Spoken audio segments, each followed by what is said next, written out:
À 28 ans, Waiwainu a passé un quart de sa vie en prison. Son père est un homme politique connu, brièvement élu député de l'opposition. Lorsque la famille s'installe dans la capitale, il demande des papiers pour ses enfants.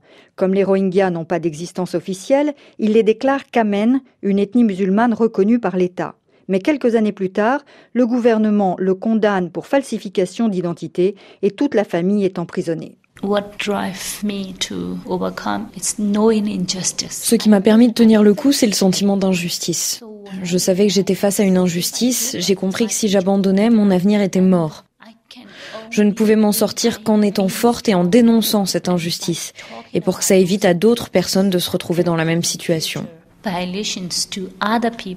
En 2012, Waiwainu bénéficie d'une amnistie des prisonniers politiques. Cette année-là, des violences éclatent entre bouddhistes et musulmans dans l'État Rakhine. Elles provoquent le déplacement de près de 150 000 Rohingyas qui se retrouvent dans des camps et la situation se dégrade brutalement. Que ce soit dans les camps ou en dehors, il y a eu davantage de restrictions sur les déplacements. Les gens vivent dans une prison à ciel ouvert. Ils n'ont pas de droits socio-économiques, ne peuvent pas gagner leur vie.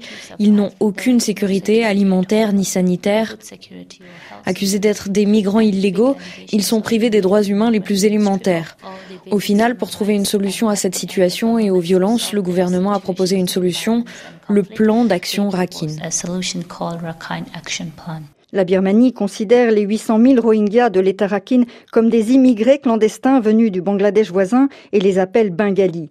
L'objectif du plan est de lutter contre cette immigration et de donner des papiers à ceux qui justifieront qu'ils sont là depuis plusieurs générations.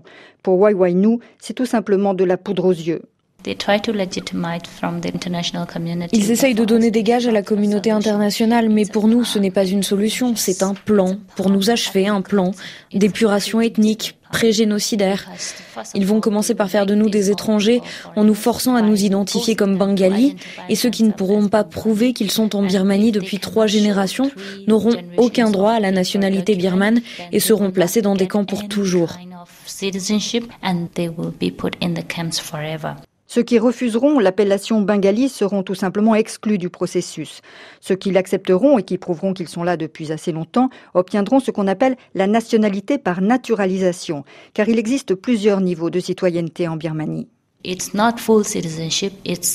Ce n'est pas une nationalité à part entière, c'est une nationalité au rabais.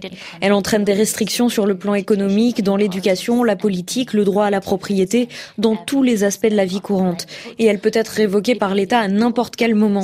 Le gouvernement a mis en place un projet pilote à Miebonne et moins de 7% des Rohingyas obtiendront la nationalité par naturalisation, cette nationalité au rabais.